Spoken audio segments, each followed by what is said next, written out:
Now, zooming out, how far did you get with your education? I dropped out my freshman year of college. And care to share the name of the school and the reason for that decision making? So I went to Clark Atlanta University. I dropped out because I just was tired of people like having money around me, and I was so fucking broke. Like I was calling my mom asking her to cash out me $20, $5, $10. I really just was trying to smoke weed. So I just was broke as hell. And I used to keep seeing people that had so much money. I'm like, what do you do? And they're like, I do hair.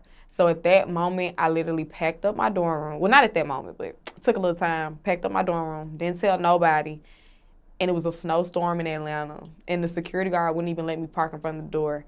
But that's when I knew that I had to drop out. Like I felt like the devil was trying to put up so many obstacles. I knew that's what I was supposed to do. So I just packed up my car. I didn't tell nobody, and I dropped out. Now, did you complete the entire freshman year? So I was in the Army. So when I graduated high school, when everybody was starting their freshman year, I was still in training. So I didn't start school until spring semester. So I did spring semester and fall semester to complete my first freshman year. But I didn't go back in the spring to start my sophomore year, if that makes sense. And how far did you get with the U.S. Army?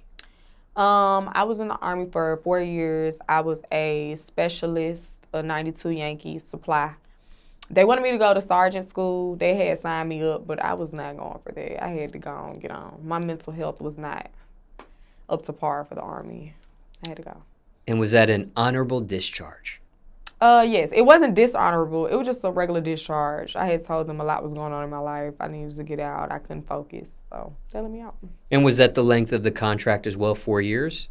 So I went in 2015 and I left in 2019. It was a 4-year contract with the option of a 2-year extension. So once I completed that 4 years and I wanted to discharge myself, they kind of let me. They just went ahead and let me go. So you drop out of college but continue with In a the few Army. years in the Army. Correct. I was in hair school. I went to cosmetology school, but I was missing so many hours. Like I was in cosmetology school an extra 5 months because I kept going to train with the Army. So I told them it was too much. I wanted to focus on my education with hair. And did you end up completing cosmetology school? Yes, I did. And care to share where you attended for that as well? Aveda. I went to Aveda. It's a cosmetology school.